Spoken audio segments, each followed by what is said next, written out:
But we vote, and we choose. We elect one, and the superior candidate who gets the most votes wins. And then the ones who does not get the votes is not elected, not chosen. So elected is chosen, foreknown. And the difference between in our election is we choose people, hopefully based on merit, whom we like better, I think fits the position better. But in God's situation, he's talking about people whom he's foreknown.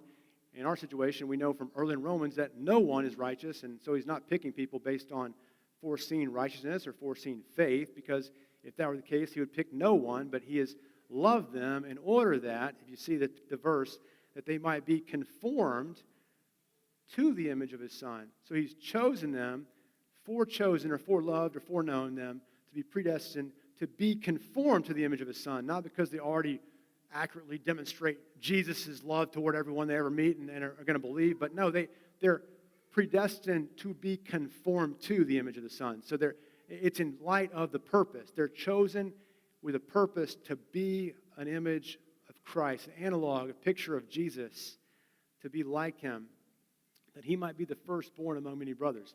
This is not saying that Jesus created at some time, but he's the firstborn in rights and power and the honor position, right? And that we, being his brothers, are the same family, right? But we're to have these.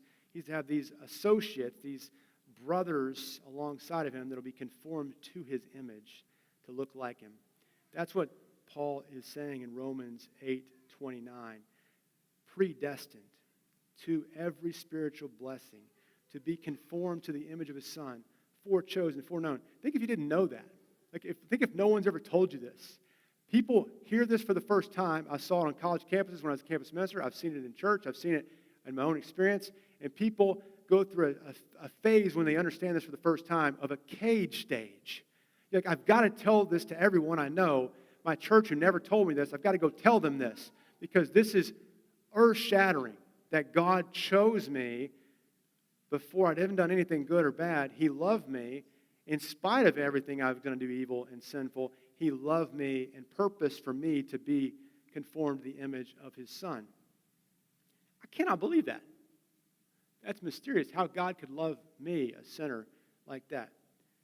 That my salvation and my faith is based ultimately on God's choice and not ultimately on my faith or my choice. Does that make sense? My choice is secondary. Now, I will choose, but my choice is secondary to the ultimate factor, which is God chose me, that he foreknew me and predestined me to be conformed to the image of his Son. And I cannot believe that. The knowledge that God's chosen me on the basis of his own free will alone should stimulate awe for me, for you, for every one of us. Wonder, why would he choose me? And a deeper sense of thanksgiving and gratitude for that unmerited gift, because we know we don't deserve it. Think about this. Before anything was made, before anything existed in the world, God knew you. Before there was, as one preacher called it, before there was an apple or an angel, God knew you, and he had made up his mind about you. He knew you, all the sins you would do. But he also had made up his mind to forelove you, to foreknow you, to predestine you, to be conformed to the image of his Son. That's who God is. That's what God's love is. God's not payroll. He's not giving you wages based on your achievements and the hours you've put in. No, he's chosen to love you and to make you beautiful, to make you like Jesus. Think about Ephesians 2:10, right? In following the discussion in Ephesians 2:8 and 9, that salvation is by grace, through faith, that no one should boast, right? That it's not by works, it's by faith. And he's created us in Christ Jesus for good works, which he prepared for us in advance. He had good works prepared for us in advance. He's known them because he decreed them. This is part of his eternal counsel for you. All of your good works are graces of God. Sanctification is a work of God's grace in you. And you look more like Jesus because of his love for you. That's the fountain and the source of all of your good in you. And so where sin abounds, grace abounds much more.